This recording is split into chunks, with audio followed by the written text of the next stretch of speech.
Actually an assistant professor, a faculty member in the Department of Internal Medicine.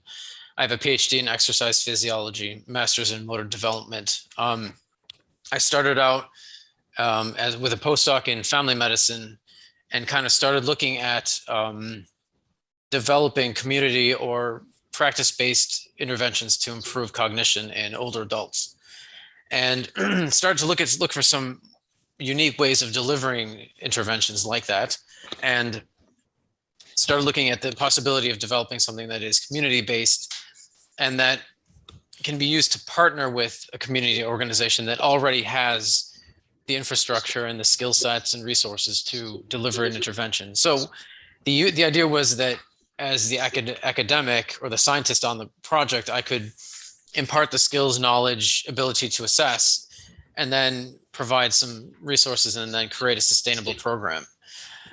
We came across SMARTfit probably, I guess it would have been 2016 or 17, right around there, I think.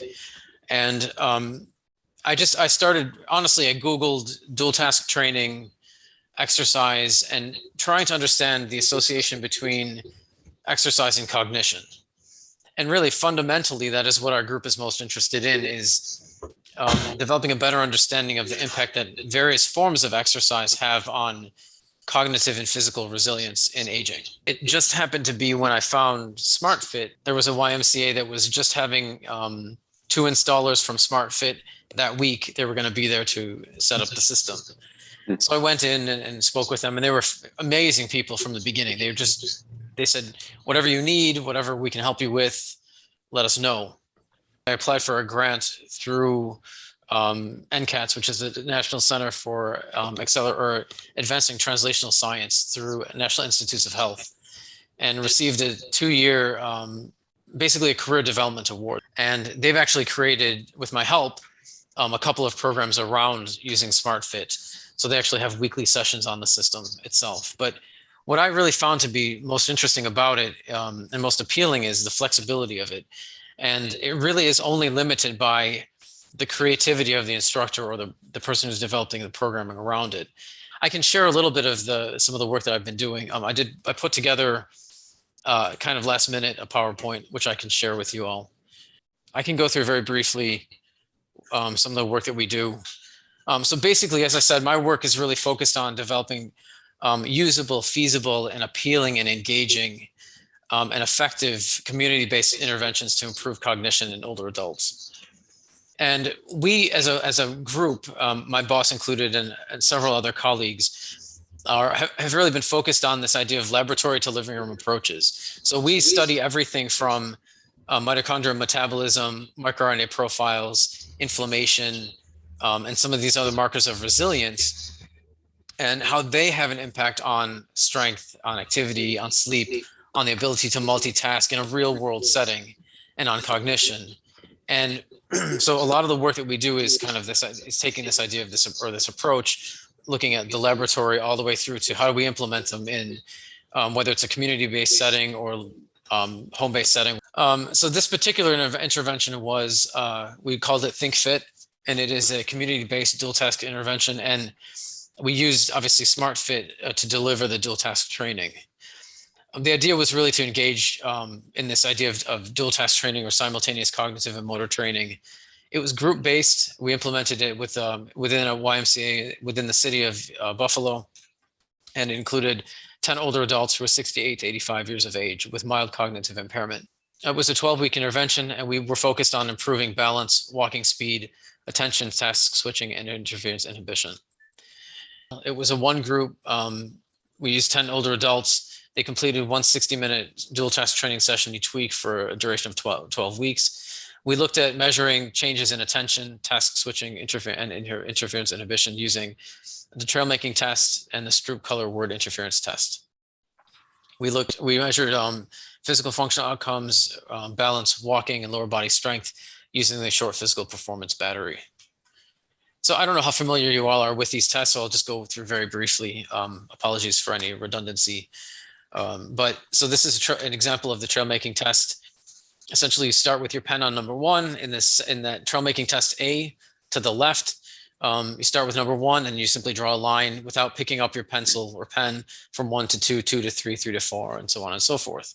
Trail making B is a little bit more complicated in that you're going from a number to a letter in ascending order. Now, the actual tests are much longer than this. They're actually on like an 8.5 by 11 sheet of paper, and it's a timed test. So you just essentially have to see how long it takes to complete each of these conditions.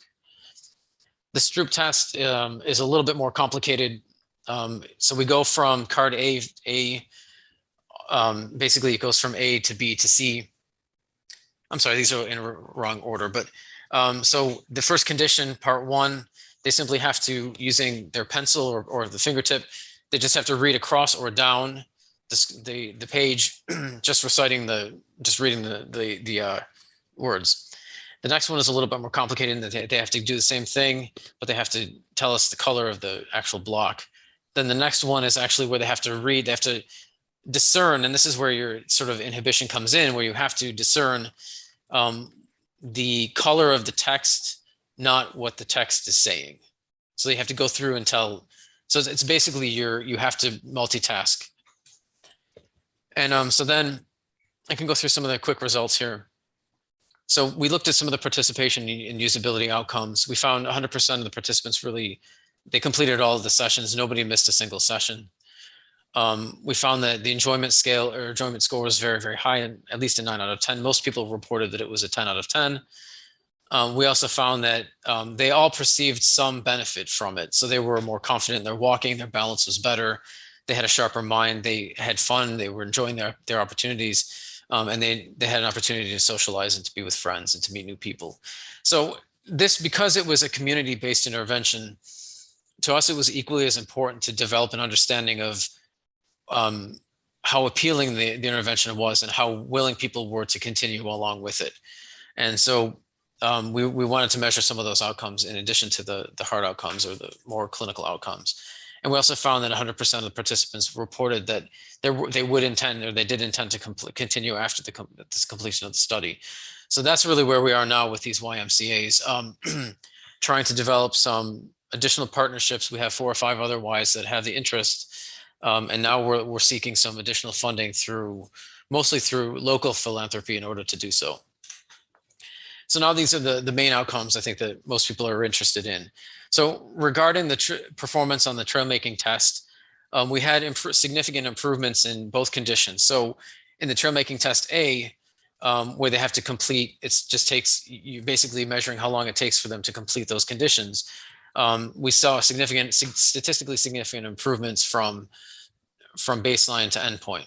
So they went from 44 seconds to 40 seconds. So the question then is, okay, how clinically significant is that really? With the trail making test, the A component of the test, it's not used clinically all that often. The component that we do see more often used is B. So we're going to get into that in just a moment.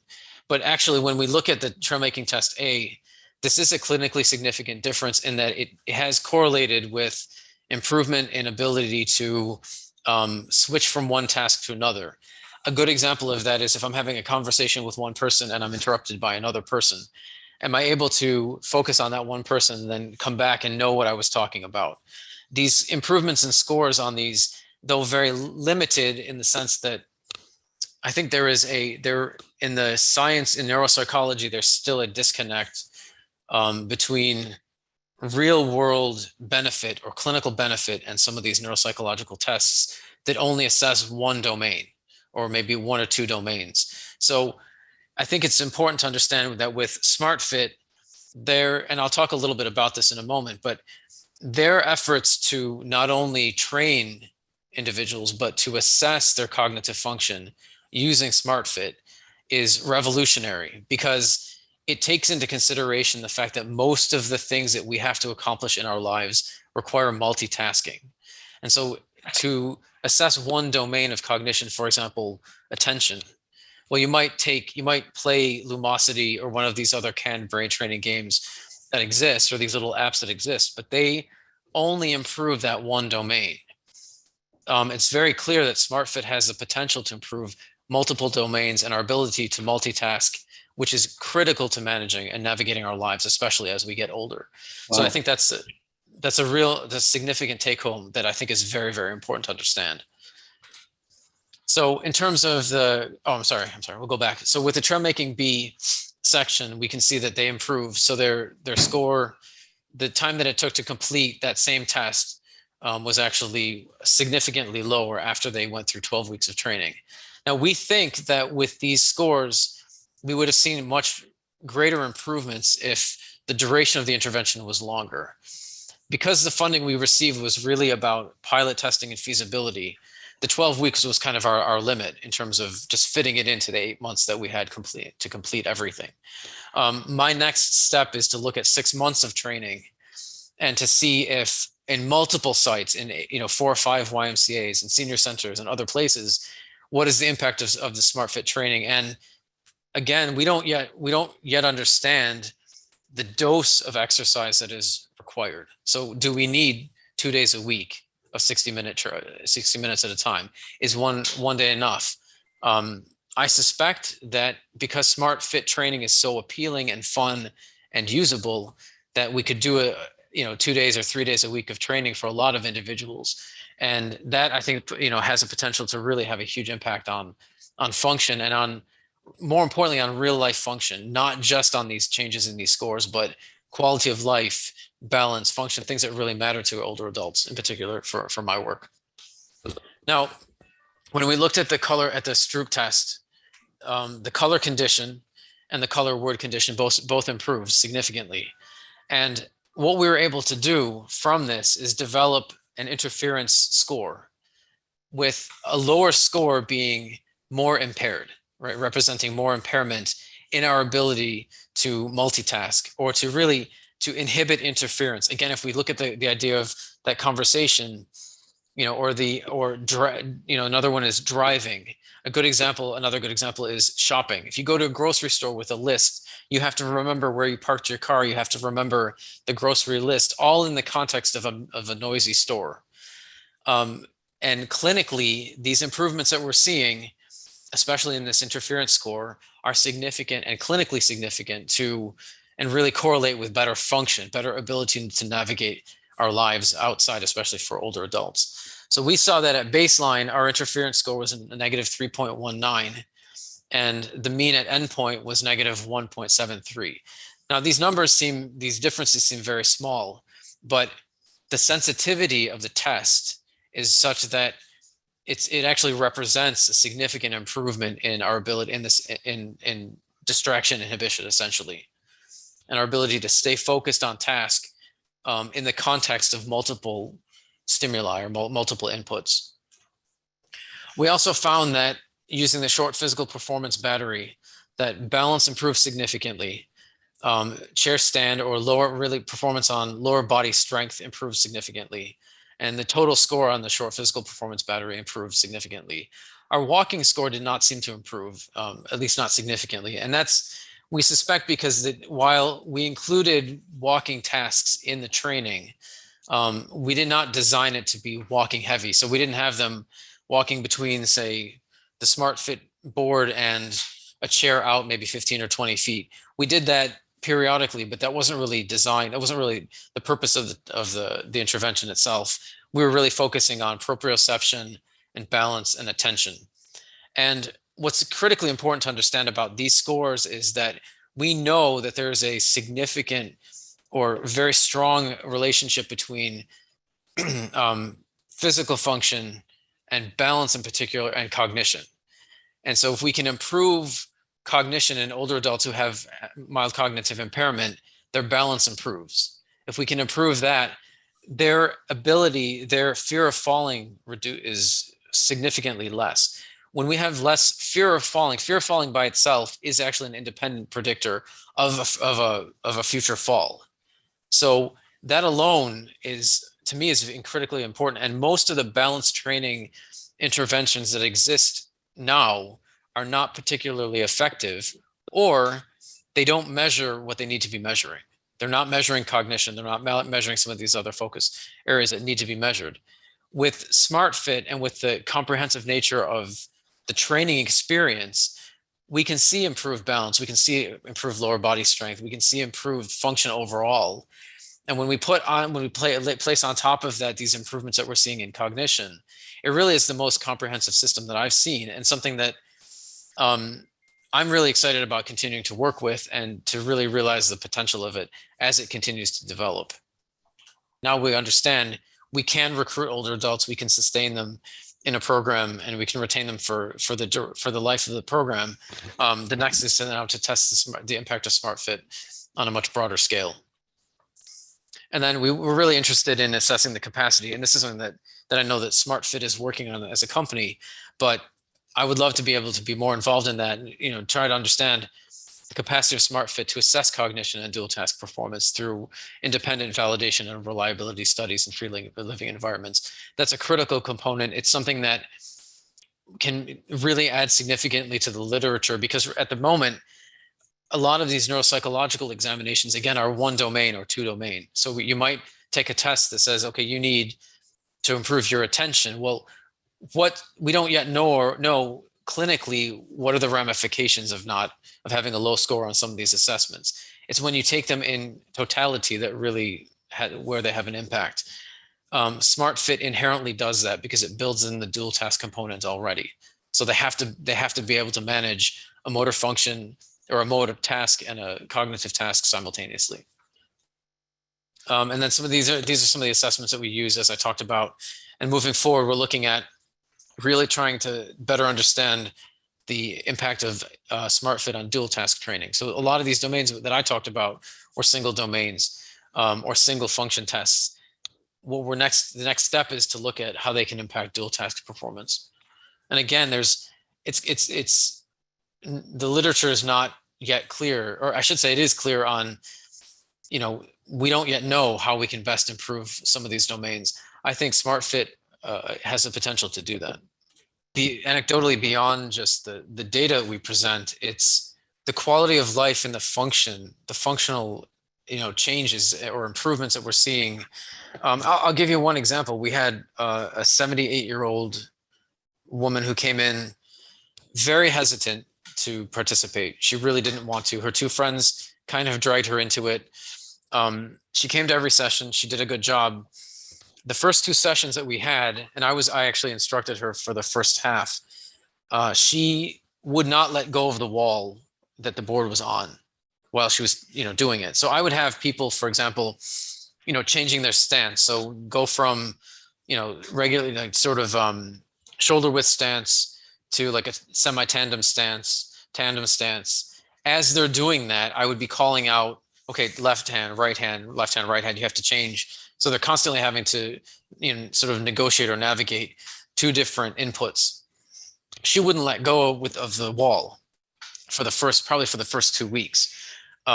She was very hesitant to do that. And when we assessed her at screening, before we did the baseline, before we did any training with her, we did the one leg stand and she wouldn't do it. She had to hold on to the chair the whole time. She could stand on her foot for maybe 2 seconds. By the end of the 12 weeks, she was standing on one foot for 16 to 18 seconds, unassisted.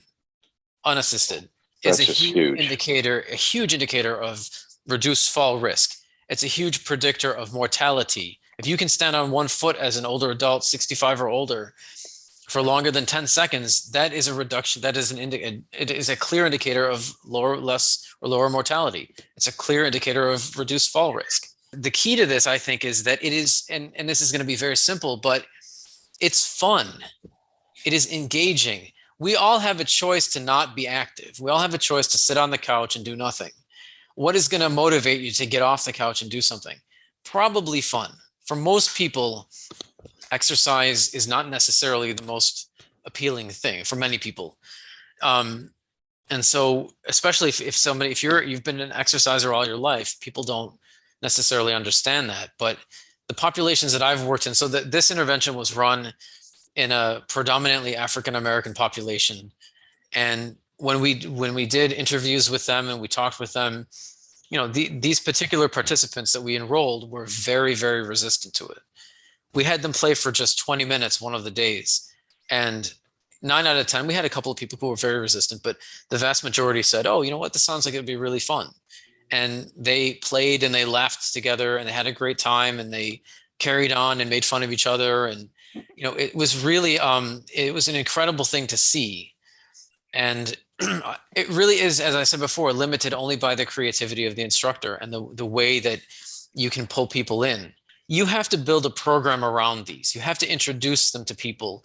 As soon as you give them 5 minutes with the board, playing, holding a medicine ball, throwing a tennis ball at it, whatever it is that they do, if you play for just a short amount of time with them, everything changes. Everything changes. We've had people who have come in very resistant. There's one gentleman who came in as part of our study who his two friends literally dragged him every single week to the sessions, but he improved. Everything improved. By the third day, he was having a great time. It really has changed the way I think about exercise and motivating people to be active. That's the beauty of the system, because I mean, the company, you all know the company is fantastic. The people are fantastic. The power of the system itself, I don't think has even begun to be realized. I think one word sums it up, and I hate to be such a scientist about it, but validation is really the key. You can have a great product anecdotally, but if the data is not there, if the science isn't there, it's very difficult to sell it to a scientific community. And, so that's really where my perspective is, yes, I mean, we ran a great program and we seem to have some pretty good outcomes for a small scale study. Taking that understanding and then standardizing a program, saying, okay, this is the MCI program, this is the balance program, this is this program. And then being able to take that and then test it as many times as we can test it to demonstrate that you have something that is effective and that is appealing and that is engaging. It's critically important to do that. And to be honest with you, there are a lot of current balance training programs and other programs that they say are going to improve cognition, or they're going to improve function in older adults or in aging populations, but there's really very little science around them. They haven't validated them. They haven't really taken the time to do that. It's the assumption that if you improve lower body strength, that their balance is going to improve. But how you get an individual there is very, very important. And SMARTfit, I think, will provide an opportunity to do that, in a way that is really unique and novel and engaging and just different than what we have, currently available, for a lot of people.